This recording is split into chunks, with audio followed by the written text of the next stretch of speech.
जय सिया राम। आज जब हम सब मिलके 22 जनवरी 2024 का इंतज़ार कर रहे हैं कि अयोध्या में रामलला की मूर्ति का प्रतिस्थापन हो गया है और मंदिर खुलेगा और हम उनके दर्शन करेंगे राम जी के, तो कोई और भी था जिसने वर्षों पहले इंतज़ार किया था राम जी का, और उन्होंने उनके लिए उनके मार्ग में फूलों से उनको सजाया था और मीठे फल रखे हुए थे और उनका एक बहुत अच्छा सा थाल सजाया था उन्होंने और उनका इंतज़ार किया था और उनकी कुटिया में राम आए थे। तो आपको अगर याद आ रहा हो तो वो थी शबरी। शबरी कौन थी? इससे पहले हमें ये पता होना चाहिए कि शबरी कौन थी। शबरी भील जाति की एक कन्या थी जो कि अछूत मानी जाती थी, और उनका विवाह जब होने लगा तो उन्होंने देखा विवाह से पहले पूजा के तौर पे कुछ जानवरों की बलि चढ़ाने के लिए उन जानवरों को इकट्ठा किया गया था। तो जब उनको ज्ञात हुआ कि ये इनकी बलि कल सुबह दे देंगे तो उनको बड़ा बुरा लगा और उन्होंने शादी से पहले ही वो वहाँ से अपने गांव से अपने घर से भाग गई और वो वहाँ जाकर फिर वो एक जंगल में रहने लगी। जंगल में जब वो रहने लगी तो कई सारे ऋषि मुनि थे, उनकी वो सेवा करती और उनका खाना बनाती, उनके लिए जल के लिए वो पानी लेके आती, सब कुछ वो उनके लिए करती थी। पर कुछ समय बाद ऋषियों को ये ज्ञात हुआ कि ये जो कन्या है ये अछूत है और उन्होंने उस शबरी का उन्होंने बहिष्कार कर दिया और अब उसको वहाँ से जाने के लिए कह दिया।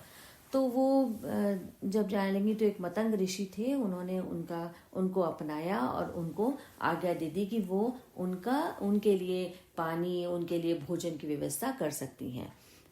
तो वो उनके साथ कुटिया में रहने लगी। काफ़ी समय बीत गया तो जब मतंग ऋषि ने अपना देह त्याग दिया तो उससे पहले उन्होंने उनको वरदान दिया कि तुम्हारे घर में भी राम आएंगे और तुम उनके लिए तुम्हारा तब ही उद्धार होगा। यही इंतज़ार उन्होंने करती रही और उन्होंने अब जो मार्ग जिनसे उसको विश्वास था कि कुटिया के बाहर जो मार्ग था उनको उसने रोज़ वो फूलों से बढ़िया सुंदर सुंदर फूलों से सजाती और बेरों को चुनती, जो अच्छे बेर मीठे बेर लगते हैं उनको चक के रखती और खट्टे बेरों को वो फेंक देती। अगर हम अपनी इतिहास को खंगालें तो हम भी ये पाएंगे कि हमने कई प्रकार के खट्टे मीठे, हमारे पास भी कुछ यादें हैं जिनको हमने इकट्ठा किया और हमने भी राम जी का इंतज़ार किया और बरसों बाद आज 22 जनवरी 2024 का एक ऐसा दिन आया है जिसमें कि हमें भी अयोध्या की नगरी में हमें भी राम जी का पूजा अर्चना की हमें भी आज्ञा प्राप्त हुई है। अगर हम पुरानी कथाओं की मान्यता के अनुसार देखें तो उज्जैनी नगरी के एक राजा विक्रमादित्य थे। उन्होंने सबसे पहले जब वो आखेट करने निकले तो उन्होंने देखा कि यहाँ पे एक छोटी सी राम जी की मूर्ति है और वहाँ पे एक मंदिर भी है। तो वहाँ पे उन्होंने अयोध्या नगरी का उनको पता चला कि यहाँ पे उनको ये मंदिर मिला। 1528 में उससे पहले कई प्रकार के बादशाह आए और जिन्होंने कई प्रकार के मंदिरों को तोड़ा, पर 1528 में जो मुगल बादशाह बाबर आए उन्होंने इसको तोड़ दिया और फिर इसमें उन्होंने एक मस्जिद का निर्माण करा जिसको अपने नाम के अनुसार से उसको बाबरी मस्जिद का नाम दिया गया। उस दिन के बाद से हम कई प्रकार के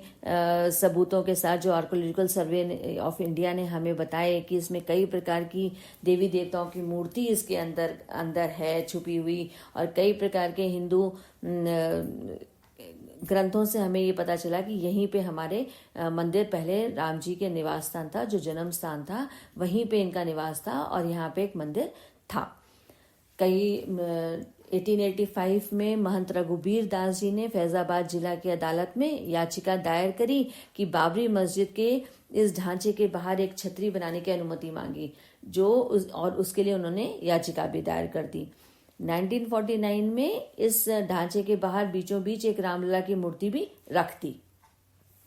और उन्होंने कहा कि अब इसकी पूजा होगी। बट 1950 में फैजाबाद जिला अदालत में मुकदमा दायर किया गया और ये कहा गया कि नहीं, ये और अब शुरू हो गया कि कौन सा हिस्सा हिंदुओं का है और कौन सा हिस्सा मुस्लिम संप्रदाय का है। 1989 में एक सूट फाइल हुआ जिसमें इलाहाबाद हाई कोर्ट के जो देवकीनंद अग्रवाल जी थे, रिटायर्ड जज थे, उनके प्रतिनिधित्व में एक सूट भी फाइल हो गया।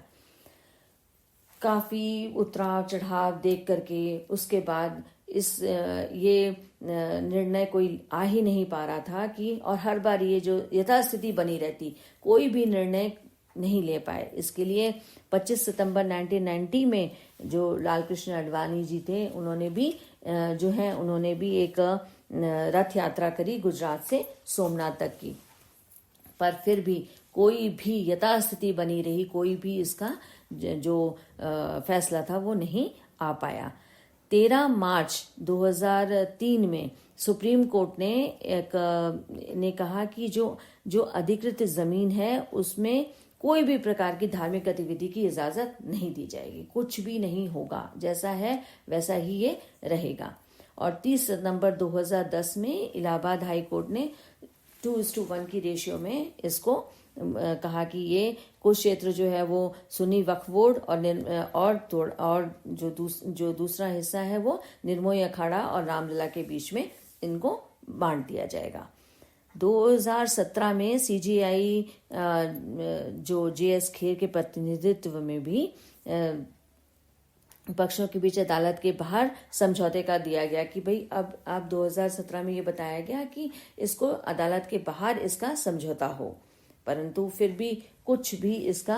नहीं रहा और यथास्थिति ही बनी रही। 2020 में जो 24 जनवरी में यूपी सुन्नी सेंट्रल वक्फ बोर्ड ने अयोध्या के में ही कुछ 5 एकड़ की जमीन मुस्लिम संप्रदाय को दे दी और उसमें उनको मस्जिद बनाने की इजाजत दे दी, और बाकी जो क्षेत्र था उसको